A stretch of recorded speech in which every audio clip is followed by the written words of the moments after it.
سريعه وما بتاخدش وقت وطعمها حلو جدا.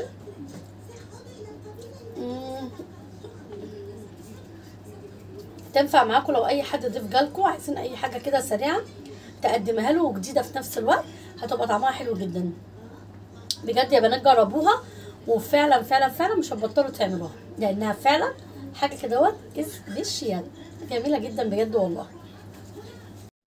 وهنا بقى يا بنات زي ما احنا متفقين، اللبن القاطع اوعي ترميه وفي اي وصفه حلوه هتحطيه، بس اللبن ما يبقاش قاطع عندك 3 4 ايام وتقولي لا ده هم قالت استعملي اللبن القاطع. لا، انا قلت اللبن لو قطع لو راب معاكي من بالليل للصبح بيبقى حلو جدا وما بيبقاش فيه اي حاجه، بيبقى تقيل كده وبيبقى عامل زي الزبادي. ده ان هو لبن مبستر مش لبن عادي. هنزل بقى عليه ب4 معالق من الدقيق، ادي كده معلقه والتانيه والتالته والرابعه، هم بالظبط 4 معالق من الدقيق.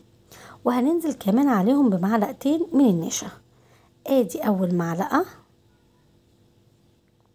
وبعد كده تاني معلقتين بالظبط من النشا. ورشب بقى جوزة الهند، اللي حابب يستغنى عنها مش حابب ان هو يحطها، هي مش اساسيه معانا في الوصفه.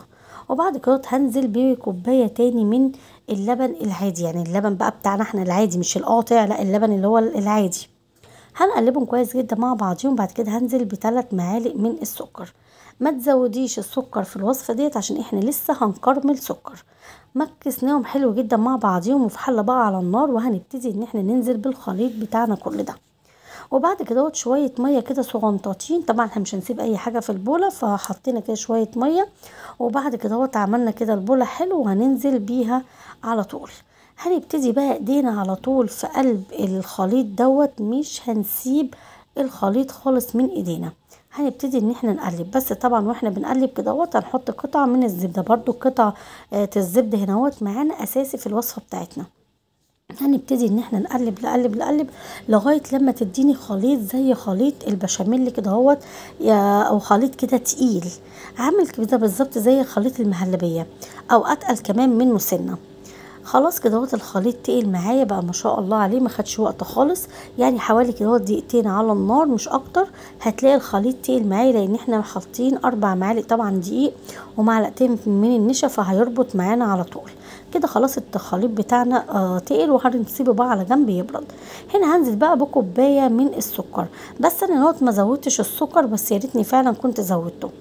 ان الكراميل في الوصفه دي كان طعمها حلو جدا، فانا فعلا يعني لما تعمليه حطي مثلا حوالي كوبايتين من السكر او كوبايه ونص لو انت مش حباها تكون مكرمله قوي، بس عامه كل ما بتزودي السكر فيها الوصفه دي بتبقى حلوه جدا.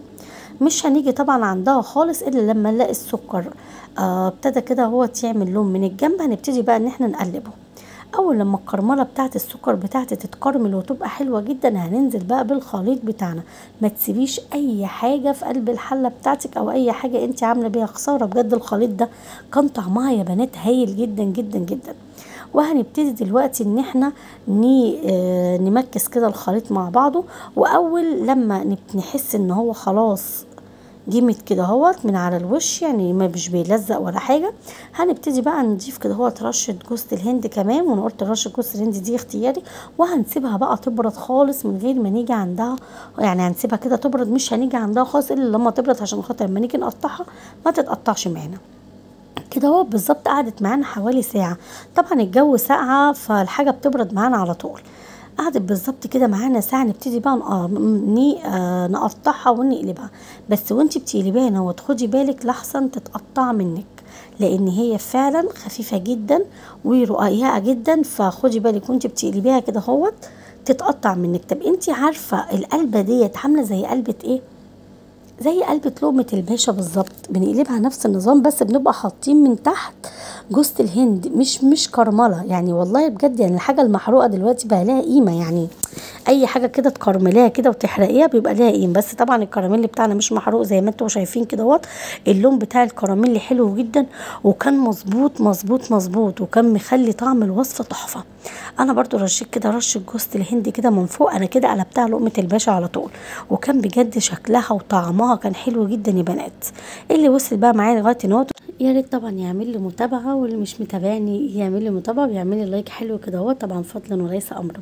طبعا كانت طعمها حلوه جدا وكانت خفيفه، يعني لو جالك كده اي ضيف على غفله وما عندكيش غير مثلا شويه دقيق وحبه نشا وحبه سكر، هتعملي احلى وصفه. ومن الفيديو ده الفيديو جاي هسيبكم في رعايه الله.